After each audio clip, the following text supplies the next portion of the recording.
বন্ধুসকল ইয়ালে আজি আহিছে এঞ্জেলা চাংমাই আৰু বহু দিনৰ পৰা ভিডিঅ' দেখা পাই আছিলো হেহে আজি বলো ৰিয়েলত দেখা পাম বুলি চাবলৈ আহিলো আৰু এয়া হৈছে এন্ট্ৰি গেটখন আপোনালোকৰ কেনেকুৱা লাগিছে কমেন্ট কৰি জনাবচোন মোৰ কিন্তু খুবেই ভাল লাগিছে কাৰণ গেটখন একেবাৰে আনকমন কৈ বনোৱা হৈছে আৰু আনকমন বস্তুবিলাক সদায় ভাল লাগে আৰু আজিৰ এই প্ৰগ্ৰামটো হৈছে একচুয়ালি একহৰণ ভাগৱতী সমাজৰ প্ৰতিষ্ঠাপক আচাৰ্য ইলাৰাম দাস বাপ ঈশ্বৰৰ 16 সংখ্যক জন্ম জয়ন্তীৰ উদযাপন আৰু হেহে ভিতৰলৈ সোমাই আহিলো কি আছে কি নাই আপোনালোকক অকমান দেখাবলৈ চেষ্টা কৰিছো আৰু লগতে ময়ো চাও আৰু সোমাই আহি প্ৰথমে দেখা পালো হেলিকপ্টাৰ এখন বনাই থোৱা আছে গেটত আৰু অকমান এফালে সাইডত বনোৱা হৈছে এটা চক্ৰবিহু যত মহাভাৰতত কৌৰৱসকলে চক্ৰবিহু ব্যৱহাৰ কৰি কুৰুক্ষেত্ৰ যুদ্ধৰ সময়ত পাণ্ডৱসকলক ফাণ্ডত পেলাই পৰাস্ত কৰিছিল তো এয়াই হৈছে হেই চক্ৰবিহুত প্ৰৱেশ কৰিব জনা কেইজনমান যুদ্ধৰ ভিতৰত অভিমন্যু অন্যতম আছিল যদিও ফৰ্মেশন ভাঙিবলৈ চেষ্টা কৰি থাকোতে তেওঁক হত্যা কৰা হৈছিল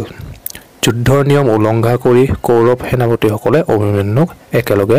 আক্ৰমণ কৰিছিল এয়াই হল চক্ৰবিহু আৰু এয়া গৈছো এতিয়া ষ্টেজৰ ওচৰলৈ তো আপোনালোকক এঞ্জেলা চাংমাই বহুত ভাল কথা কয় ধৰ্মৰ বিষয়ে জ্ঞানৰ বিষয়ে হেহে আজি ওচৰৰ পৰাই শুনো আৰু ওচৰৰ পৰাই চাও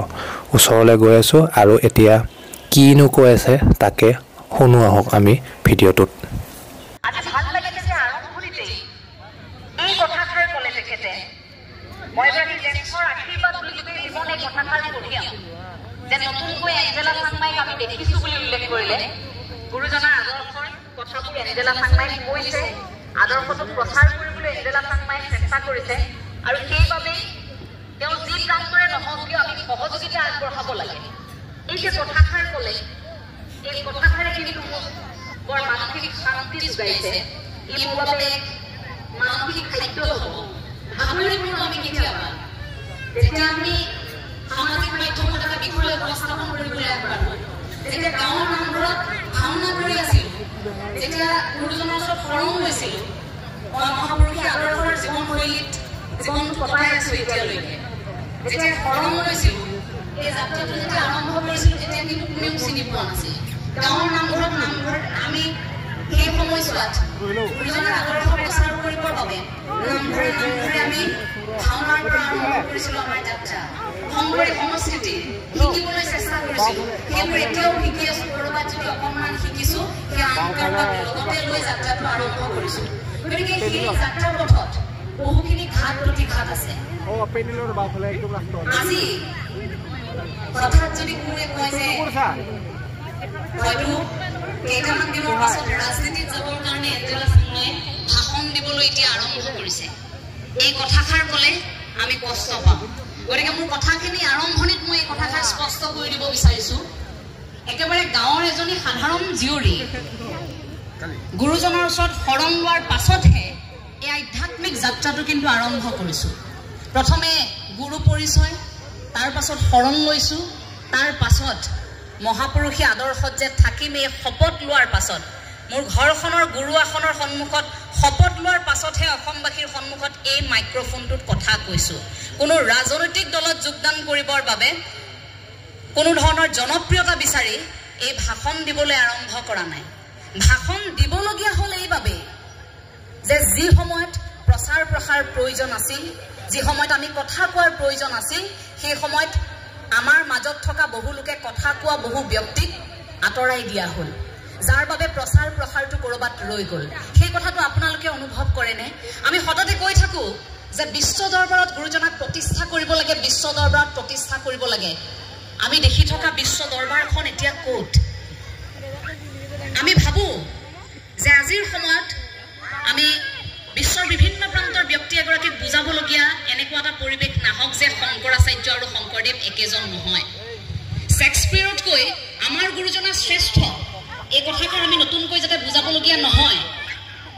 শেক্সপিয়াৰতকৈ জগতগুৰু শ্ৰীমন্ত শংকৰদেৱ গুৰুজনা শ্ৰেষ্ঠ আছিল শ্ৰেষ্ঠ হয় আৰু ভৱিষ্যতেও থাকিব শেক্সপিয়াৰে নাটক লিখিছিল সমাজবাদৰ কথা কৈছিল গুৰুজনাই সেই নাটকৰ জৰিয়তে আমি যে মানুহ কেনেকৈ জীয়াই থাকিব লাগে সাম্যবাদৰ ধাৰণাৰ পৰা আধ্যাত্মিকতালৈ গুৰুজনাই কি কৰা নাছিল চৈতন্যদেৱে এটা আকো মাৰি থৈ যোৱা নাছিল কিন্তু চৈতন্যদেৱৰ শিষ্যসকলে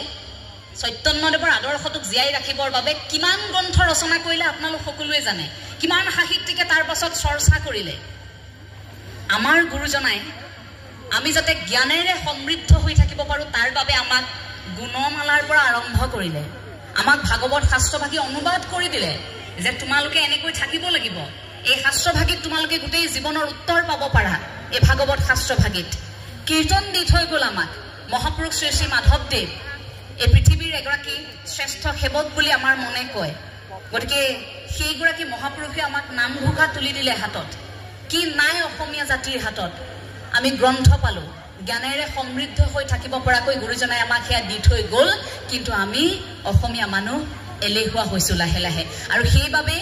এতিয়া গুৰুজনাৰ আদৰ্শগত কথাবোৰ ক'লে এতিয়া একাংশই বেয়া পায় সামাজিক মাধ্যমত আমাক কয় যে এঞ্জেলা চাংমাইৰ